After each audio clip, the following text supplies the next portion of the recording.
Salut tout le monde, c'est Essou. On se retrouve aujourd'hui pour une nouvelle vidéo bilan de lecture de la semaine.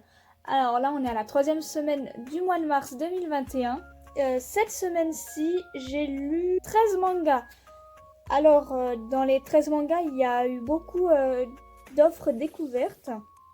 Donc, je suis super contente. Et on va commencer maintenant avec, du coup, la première œuvre découverte. Le tome 1 et 2 d'Hunter x Hunter.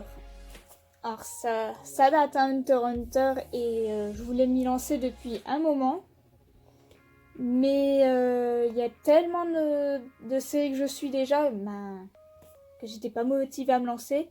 Mais voilà, les offres découvertes c'est trop bien et ça m'a motivée à me lancer dedans définitivement. Donc voilà, j'ai commencé. Je vous mets le petit résumé juste là. Alors Hunter x Hunter, c'est édité chez Kana. Le premier tome est sorti le 15 février 2000, donc voilà, ça date vraiment énormément. Et le tome 2, du coup, que j'ai lu également, est sorti le 13 mars 2000. C'est un shonen. Et il est toujours en cours actuellement en 36 tomes, mais bon, ça met beaucoup de temps à sortir, donc on verra bien comment ça avancera par la suite. Donc Hunter x Hunter, très bon shonen, très bon shonen. Je sais qu'il y a énormément de gens qui critiquent le dessin, mais franchement, ça va. En fait, le style ne me dérange pas vraiment. Voilà, je trouve les dessins sympathiques. Bon, ils cassent pas la baraque, hein, mais je trouve que c'est des dessins quand même corrects. Je m'attendais à pire, j'ai vu des œuvres bien pires. Du coup, voilà. Avec ce tome 1 et 2, on voit du coup Gon partir de son village pour devenir hunter, pour suivre les pas de son père. Et du coup, dans ce tome 1 et 2, on rencontre pas mal de personnages. Et on découvre l'examen des hunters qui est incroyablement compliqué. J'aurais même pas réussi la première épreuve personnellement. Mais c'est très intéressant. Franchement, on passe un très bon moment. Il y a quelques passages amusants. J'ai déjà des petits personnages que j'aime pas mal. Et c'est sympathique comme tout. C'est vraiment sympa Hunter x Hunter. Donc je vais me prendre la suite très bientôt. Sûrement le mois prochain du coup. Très bon shonen, je suis contente de m'être lancée dedans. Et je vais y aller à mon rythme tranquillement. Donc on verra bien par la suite. Ensuite, le tome 2 de Sayonara Miniskirt. Alors Sayonara Miniskirt, tenez, c'est le tome 2, mais le résumé de ce tome est assez semblable au premier tome. Du coup, oui, je suis super contente d'avoir ce manga parce qu'il parle du coup de la vie d'idol finalement. Et je trouve que c'est quelque chose qui n'est pas tant abordé que ça dans les mangas. Surtout les mauvais côtés, quoi. Alors les dessins sont très jolis, l'auteur a vraiment son style bien à elle. Du coup, Sayonara Miniskirt, c'est édité chez Soleil le 13 janvier 2021. C'est un shoujo et c'est toujours en cours. On ne sait pas encore quand est-ce que sortira le tome 3. Je crois que la parution est assez longue quand même. Mais j'ai hâte. Ce tome-là était vraiment très intéressant. On voit plusieurs facettes assez sombres du monde des idoles. C'est assez triste. On aperçoit, sans savoir qui c'est, l'agresseur de notre héroïne.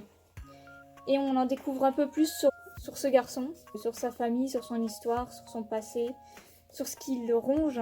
Donc c'est vraiment un tome très intéressant, très sympathique, qui dénonce beaucoup de choses. Et par contre, voilà, il y a ce personnage qui s'appelle Miku, j'arrive juste pas à la comprendre. J'arrive pas à m'attacher à elle, ni à avoir d'empathie, c'est horrible de dire ça, mais pour ceux qui lisent le manga, je sais pas si vous arrivez à accrocher, à la comprendre, mais moi j'ai juste envie de la retourner.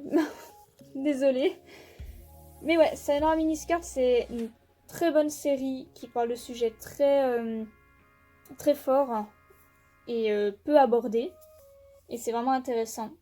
Ensuite, on a un one-shot édité chez Omake Books. Sayuri. Alors, il est énorme, hein, il a vraiment la taille d'Indico. Il est sorti le 12 novembre 2020 et c'est un seinen. Alors Sayuri, alors moi je suis pas ultra fan des dessins personnellement, mais ça va quand même bien avec l'ambiance. Voilà, vous voyez, c'est très simpliste. Il y a pas mal de pages où il y a très peu de dialogue. Voilà, c'est très visuel, on va dire, vous voyez. Donc bon, Sayuri, on n'a pas vraiment de résumé, mais on a une longue phrase d'accroche. Sayuri, ça parle d'une famille qui emménage dans une maison. Et cette maison est complètement hantée par ce personnage, là, Sayuri, qui vivait dans cette maison autrefois avec sa famille. Et elle a été tuée parce que c'était une sale gosse. Et qu'ils ont tous pété un plomb à cause d'elle, j'ai envie de dire. Sa famille l'a tuée et ils sont partis. Et du coup, la famille là qu'on suit, c'est une famille de 7 personnes qui ont décidé d'acheter cette maison parce que c'était le rêve du papa d'avoir une belle maison comme ça.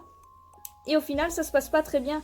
Alors, ça va très lentement au début. Voilà, il nous intègre un petit peu l'ambiance, tout ça, les personnages, le récit. Et ensuite, il y a un premier mort. On va pas spoil. Et d'un coup, ça s'enchaîne à une vitesse. Ça monte crescendo, en fait. Ça part en cacahuète. Et ça tient en haleine. C'est un très bon one-shot. Bon, après, les personnages sont pas plus développés que ça. Mais finalement, c'est une histoire de fantômes. On va dire que l'histoire, de manière profonde des personnages, n'est pas très importante là. On est vraiment focalisé par l'action, le dénouement et voir si certains personnages vont s'en sortir ou pas, comment va se passer la fin. Et très bonne surprise, c'est une lecture très sympathique et je suis contente de l'avoir acheté. On ressent vraiment la tension, la peur. Voilà, c'est comme si vous regardiez un film d'horreur sur une maison hantée. C'est un sujet assez peu original, assez banal, mais c'est très divertissant à lire, très sympathique si vous aimez ce genre-là, un petit peu maison hantée, tout ça, franchement foncez, il est vraiment cool. C'est un one shot, donc si vous voulez un petit peu de frisson pour un tout petit temps, allez-y. En plus, il se lit super vite, on n'a pas l'impression, il est énorme, mais comme je vous ai dit, il y a des pages qui sont, quand vous voyez ce genre de page, il y a juste une bulle de dialogue, ça se lit assez vite, ça se lit vraiment vite, on se laisse transporter dans l'histoire et c'est vraiment cool. Ensuite, le tome 1, 2 et 3 de Origin, qui est incroyable. Alors Origin, c'est édité chez Pika.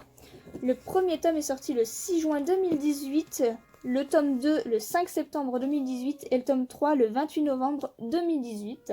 C'est un seinen et il est terminé en 10 tomes. Alors je vous donne le résumé. N'oubliez pas de le mettre sur pause comme d'habitude si vous voulez lire.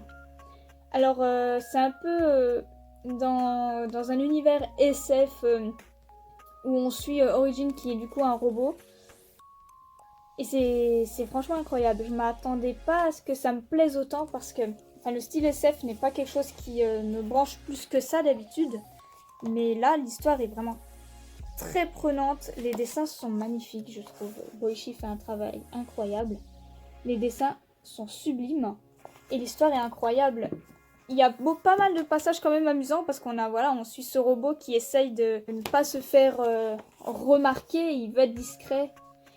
Et juste réaliser le souhait de son père, son créateur, avant de mourir, qui est mène une vie convenable. Et du coup, Origin va essayer de comprendre qu'est-ce que son père voulait dire en disant mène une vie convenable. Qu'est-ce que c'est que vivre une vie convenable en fait, finalement. Et ouais, les dessins m'ont juste totalement séduit, c'est magnifique. Origin, je trouve que c'est un personnage très attachant. Il y a pas mal d'action et on est vraiment à fond dans l'histoire. On se laisse s'emporter et j'ai hâte d'acheter la suite. Voilà, en plus il finit qu'en 10 tomes, c'est une série vraiment pas très longue. Je peux que le conseiller. Je m'attendais vraiment pas à l'aimer autant et c'est vraiment je pourrais presque dire que c'est un coup de cœur en fait. Et je suis contente d'avoir pu l'acheter parce que Origin c'est un manga qui m'intéressait mais je m'étais pas lancée dessus. Et en fait c'était une œuvre découverte où il y avait comme pour Hunter x Hunter, un tome acheté, le deuxième offert. Et du coup, je l'ai acheté. Et ensuite, dès que j'ai lu les 2 premiers tomes, j'ai acheté le tome 3. Et j'ai déjà commandé le tome 4 parce que, gros coup de cœur presque finalement. Franchement, si vous aimez ce style-là, ça parle pas mal de robotique, hein, mais on va dire que c'est bien écrit, bien expliqué, donc on n'est pas perdu, on n'est pas paumé. C'est même plutôt intéressant. Donc, si vous aimez bien l'histoire un petit peu SF, robot, tout ça, il est vraiment bon. Origin est vraiment un personnage attachant. Et on a vraiment envie de voir où est-ce que tout ça va nous mener et s'il va réellement réussir à vivre une vie convenable finalement. Et je me pose encore pas mal de questions. Je dois me trouver la suite rapidement. Parce que la fin du tome 3 me hype beaucoup. J'ai très hâte de découvrir la suite. Enfin, on a Mon colloque d'enfer, tome 1 et 2. Alors là aussi, c'était une offre découverte. Ah, je vous dis, cette semaine, c'est pratiquement que offre découverte. Du coup, Mon colloque d'enfer, c'est édité chez Pika. Le premier tome est sorti le 19 juin 2019 et le deuxième le 28 août 2019. C'est un shoujo. Ça fait longtemps qu'on n'a pas vu de shoujo. Et il est toujours en cours actuellement. Le tome 9 sort le 7 avril 2021 et je pense que je vais assez rapidement me prendre la suite. Donc voilà le résumé. N'oubliez pas de mettre sur pause comme d'habitude.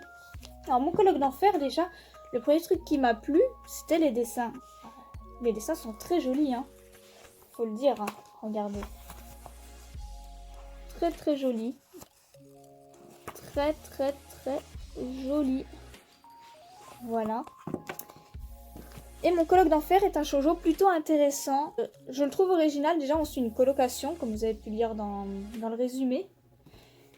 Et nos deux héros principaux sont vraiment très intéressants. On sent vraiment une alchimie entre eux. Et ce qui est cool dans cette colocation, c'est qu'on a cette lycéenne, Miko, qui rejoint en fait tout un groupe d'adultes, alors qu'elle est que lycéenne, et ça donne un petit côté mature à cette histoire. Et pourtant, on voit que même les adultes ne sont pas forcément toujours très adultes. Mais c'est une histoire très intéressante, très agréable à lire si vous aimez les shoujo. Je trouve que celui-là il sort un petit peu du lot, justement, il n'est pas trop gnangnan, pas trop cliché, ça va, vous voyez. Nos personnages ont du caractère, ils sont intéressants, les dessins sont très jolis. Et ce cher Matsunaga, il est très attachant, très à l'écoute et auprès de Miko. Et c'est franchement un très bon shoujo. Je le conseille si vous aimez le style, je trouve qu'il sort du lot. Et franchement, le groupe de colocataires est très attachant. On voit vraiment en fait qu'ils sont comme une famille. Et c'est cool et c'est agréable de voir ça. Du coup, j'ai hâte de découvrir la suite de cette histoire, de cette colocation. Voir si cette chère Miko va réussir à se rapprocher de Matsunaga. Hein. Parce que je pense que c'est ce qu'on veut tous. Du coup, on verra. J'espère juste que ça va pas tourner trop en rond. J'attends de voir ce qu'ils vont nous amener avec ce shoujo. Et j'espère que par la suite, on va en découvrir aussi un peu plus sur les colocataires. Parce que voilà, on les voit quand même pas mal. Mais j'aimerais en savoir plus sur eux. Notamment, à un moment, ils font référence à leur colocation avant que la petite Miko arrive avec eux. Il y avait une autre personne. Et je voudrais bien qu'on voie un petit peu ce côté-là, ce passé-là. Peut-être que par la suite, en fait, ils abordent le sujet. Il faudra que je vois. On verra bien. Et j'ai hâte de découvrir ça. Ensuite, on a le tome 1 et 2 de Blue Flag. Alors Blue Flag, j'ai acheté les 2 premiers tomes à cause de l'offre des lacets de chez Kurokawa. Et j'ai bien fait parce qu'en fait c'est une série que je voulais faire et je m'étais pas encore lancée. Et en fait l'offre, comme je voulais absolument des lacets Goblin Slayer, j'en ai profité du coup pour commencer enfin cette série.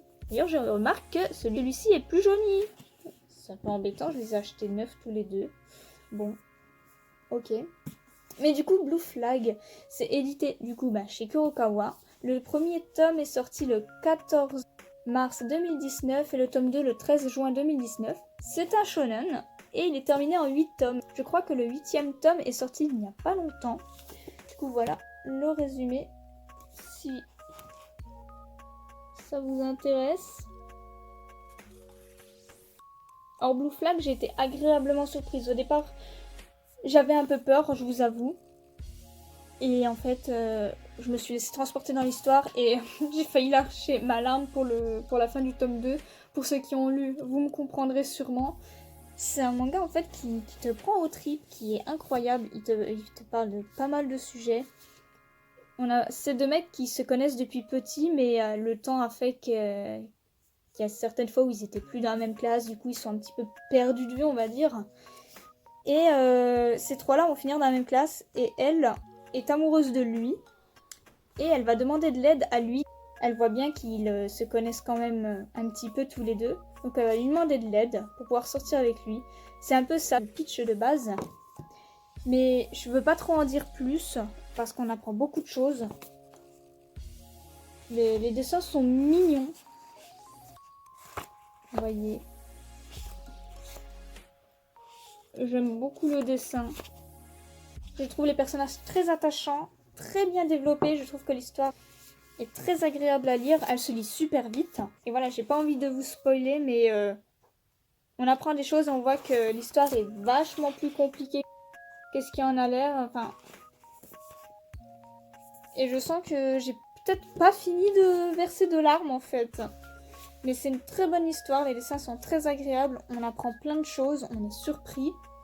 Franchement, je m'attendais pas à ça au départ quand j'ai commencé Blue Flag. Et je suis agréablement surprise en fait. Donc j'ai très hâte de me lire la suite, je vais m'empresser d'acheter le reste. En plus c'est une petite série, du coup je vous ai dit ça finit en 8 tomes. C'est vraiment pas long et ce manga arrive vraiment à amener son univers, son histoire bien à elle. J'ai très hâte de lire la suite. Et enfin pour finir, Kanen, tome 1 et 2. Alors je sais pas si ça se prononce vraiment Kanen, mais moi je l'appelle Kanen, donc voilà. Du coup Kanen c'est édité chez Doki Doki. Le premier tome est sorti le 4 avril 2018 et le tome 2 le 6 juin 2018. C'est un shonen et il est terminé en 8 tomes. Donc voilà, c'est encore une fois une série terminée mais qui n'est pas très longue. 8 tomes c'est pas grand chose, hein. Donc je vous laisse le résumé. Voilà, comme d'habitude, n'hésitez pas à mettre sur pause. Kanen c'est un manga qui m'intéressait depuis pas mal de temps. J'avais lu l'extrait à l'époque et l'extrait m'avait vraiment emballé. Donc au départ quand j'ai commencé le manga j'ai pas trop compris mais en fait on arrive assez vite à ce qu'on voyait dans l'extrait. Je trouve les dessins très sympas, très jolis et je trouve les personnages très attachants, très intrigants. Il y a pas mal de créatures, de personnages un petit peu fantastiques on va dire, qui ont des pouvoirs qui ne sont pas réellement humains. Bien que notre petit héros c'est un homme singe, hein. Et ce chien est un chien magique. Mais l'histoire est très intéressante. J'ai très hâte de découvrir la suite. On découvre énormément de personnages différents, de créatures différentes. C'est vraiment un univers très agréable, très magique, très différent, très original. On s'attache vraiment au personnage voilà, du chien, de notre homme singe. Il y a pas mal de passages quand même amusants aussi. J'ai quand même hâte de découvrir la suite de ce manga. J'ai un petit peu peur pour la suite. L'histoire se développe petit à petit, certaines choses s'éclaircissent au fur et à mesure de notre lecture. Et j'ai très hâte de voir en fait où cette histoire va nous mener parce qu'elle a l'air vraiment incroyable. En plus voilà, c'est une petite série encore une fois. C'est un shonen qui sort vraiment du lot, qui a un univers vraiment très magique, un petit peu Princesse Mononoke, un peu Ghibli j'ai envie de dire. Et du coup, si vous aimez un petit peu ce genre d'univers-là, je peux que vous le conseiller. Si le résumé vous a convaincu, franchement, foncez. Les personnages sont attachants, il y a pas mal de passages amusants. Et à chaque tome, on apprend de nouvelles choses. On découvre de nouvelles créatures et franchement, c'est juste un univers qui nous fait voyager dans un Japon fascinant. J'ai hâte juste de découvrir la suite. Franchement, foncez si vous connaissez pas Kanen ou si vous hésitiez à vous lancer dans cette lecture, ça vaut vraiment le coup. Il est vraiment sympathique, on passe vraiment un bon moment et ça se lit super vite. Du coup, voilà, cette vidéo est terminée. Je vous ai parlé un petit peu de toutes mes lectures de cette semaine. On se retrouve du coup la semaine prochaine pour, je pense, la dernière vidéo pour la dernière semaine du mois de mars. Et ensuite, je vous ferai bientôt aussi la vidéo de mes achats du mois de mars 2021 du coup. Encore une fois, j'ai pas mal craqué, vous verrez. Un peu moins que le mois dernier, il me semble. Mais c'est quand même conséquent. Donc voilà, j'espère que cette vidéo vous a plu. N'hésitez pas à me suivre sur Instagram comme d'habitude. Le lien est dans la description. Je fais des reviews tous les jours pratiquement. Et je vous parle un peu plus en détail de mes lectures de la semaine. Donc voilà, il y a les reviews de tous ces tomes-là. Et j'espère que la vidéo vous a plu. Et on se retrouve très bientôt pour une prochaine vidéo. Passez une bonne journée!